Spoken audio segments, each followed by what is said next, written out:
documents for comment. We got a lot of comments back from the banks. If you want to look at that program and see how we've adopted it and what the qualifications are, again, go to mass.gov/treasury, and you'll see right on the home page the banking partnership all laid out. It's our small business banking partnership. Our goal is to move money in amounts of up to $5 million into dozens or scores of banks, to start with at least $100 million and to grow it from there. And we could grow it easily because we've got the resources to do it. Let's take the money that is taxpayers' money and move it into communities and into banks that make a commitment to small business lending with a focus on minority business enterprises that are qualified. We can't tell those banks what their qualifications should be. We can't tell them how to lend that money because they've got to make sure those lenders or those borrowers are qualified. But we can certainly encourage them and use our resources wisely to serve the needs of the taxpayers of the Commonwealth. That's access to capital. Lynn Brown mentioned earlier Springfield and her partnership with Springfield. I met within the last 48 hours with Carlos Gonzalez. Carlos Gonzalez is the head of the Latino Chamber of Commerce in Springfield, the fastest growing Chamber of Commerce in Massachusetts. Almost 600 members. He'll have 1,000 members within 2 years. And he is developing all kinds of ideas for Latino entrepreneurs to create access to capital programs. He's in Springfield, covers the whole state. I learned this all just the way you would expect to learn it. I sat in roundtable conversations during the campaign. I sat at Merengue Restaurant up on Blue Hill Avenue with Hector Pena one day for 2 hours, and I sat with 11 entrepreneurs, and I said, tell me what you need. It was access to capital, access to capital, access to capital. Not just bank capital, because some people don't qualify for bank capital, but equity capital, which was David's theme toward the end of his talk. That's the kind of work that I think all treasurers can do, and we need to hold states accountable to using taxpayers' money to benefit all the citizens. Third, pension fund management. I think it's absolutely critical that we reach out to firms that have not historically participated. I look for best practices. I don't think everything that goes on in Massachusetts is necessarily the best practice. Other people do things that are noteworthy. Peter Francho in Maryland, who's the controller, and he oversees the pension funds, created an emerging managers program involving small managers, women-owned managers, and minority-owned managers several years ago. He created a pool of funds, which now I believe is about $3 billion. That pool of funds has actually outperformed, in terms of investment return, that of some of the larger firms that he does business with as well. So if Peter Francho can put an emerging managers program in place and bring significant numbers of women-owned and minority-owned firms into a business where they can manage money on behalf of the citizens of the state of Maryland, then Chip and I and all the treasurers around the country have an obligation to do the same thing. Again, they have to adhere to the highest standards. We're talking serious fiduciary responsibility here. We manage close to $50 billion. Chip's got a big portfolio as well. No one in this room and no one beyond this room is looking for business without being qualified for it. It is a given in this room that each of us is going to try to compete for business based on being highly qualified. But because relationships matter, and David talked about relationships, the great Indian Nobel Prize winning author Rabindranath Tagore once put it very simply. He said, all life is relationship. And when you don't have the natural relationships, either from college or from graduate school or from the club that you belong to, you don't have those open doors. Those doors aren't open to you. And we need to work to facilitate the opening of those doors. I can help anybody get in a door once. The second time they get in the door, they have to earn their way in. And I think that's the way it should be. Governance. Denise Napier is a leader in corporate governance. We are rewriting the standards by which we do our proxy voting, because we want our proxy voting, because we manage billions of dollars of public securities. So therefore we have proxies, and this is the proxy season. And this is the time when you can go, and Chip and I can go together with 7 other treasurers and stand up at a board meeting of a big company and say, Mr. Chairman, we rise as owners of 26 million of your shares to say to you that you're not doing the job. You don't have a single woman sitting on your board of directors.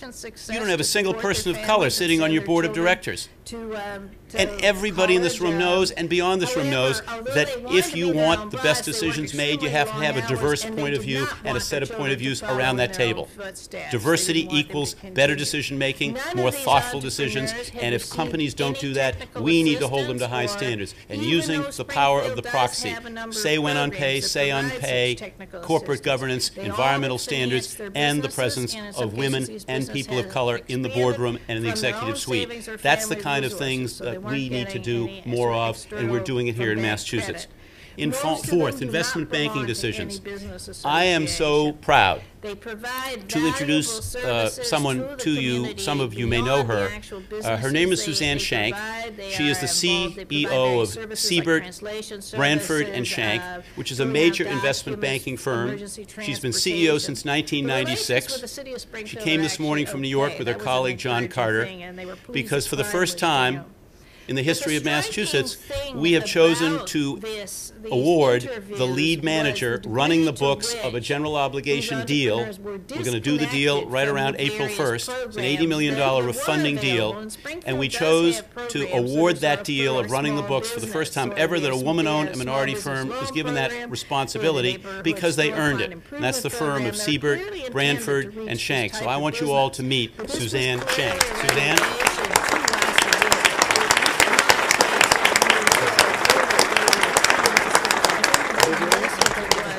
I want you to meet her colleague John Carter, with whom Karl and McNaught works fairly closely together. Why did we make this decision? To approach them, and probably through it is a given in this room that each of us is going to try to compete for business based on being highly qualified. But because relationships matter, and David talked about relationships, the great Indian Nobel Prize winning author Rabindranath Tagore once put it very simply. He said, all life is relationship. And when you don't have the natural relationships, either from college or from graduate school or from the club that you belong to, you don't have those open doors. Those doors aren't open to you, and we need to work to facilitate the opening of those doors. So we came I can help away, anybody get in the door once. The This second is a time they get in the door, promising they area have to earn for their way in. Springfield and And I think other that's the way it should cities. be. It seems it has Governance. potential. Denise Napier for is a leader in job corporate and governance. wealth We are building, rewriting the but standards by which we do any our proxy organization voting. needs to reach Because out we want our quite proxy voting, because aggressively we manage to these billions of dollars of entrepreneurs. public securities. And So therefore, we have proxies. And this is the proxy season. And this is the time when you can go, and Chip and I can go together with 7 other treasurers and stand up at a board meeting of a big company and say, Mr. Chairman, we rise as owners of 26 million of your shares to say to you that you're not doing the job. You don't have a single woman sitting on your board of directors. You don't have a single person of color sitting on your board of directors. And everybody in this room knows, and beyond this room knows, that if you want the best decisions made, you have to have a diverse point of view and a set of point of views around that table. Diversity equals better decision making, more thoughtful decisions. And if companies don't do that, we need to hold them to high standards. And using the power of the proxy, say when on pay, say on pay, corporate governance, environmental standards, and the presence of women and people of color in the boardroom and in the executive suite. That's the kind of things that we need to do more of, and we're doing here in Massachusetts. Fourth, investment banking decisions. I am so proud to introduce someone to you. Some of you may know her. Her name is Suzanne Shank. She is the CEO of Siebert, Branford and Shank, which is a major investment banking firm. She's been CEO since 1996. She came this morning from New York with her colleague John Carter, because for the first time in the history of Massachusetts, we have chosen to award the lead manager running the books of a general obligation deal.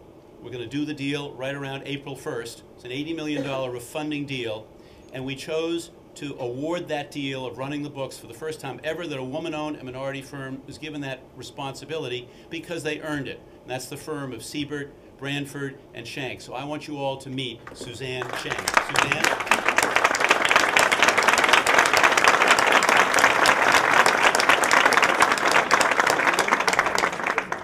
To meet her colleague John Carter, with whom Karl and McNaught works fairly closely.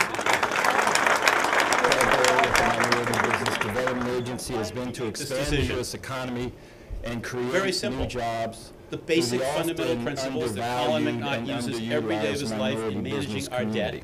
It's that you've got to be the best. You've got to give us the best ideas, the best rates, the lowest cost of capital, and be able to distribute the securities in the public marketplace to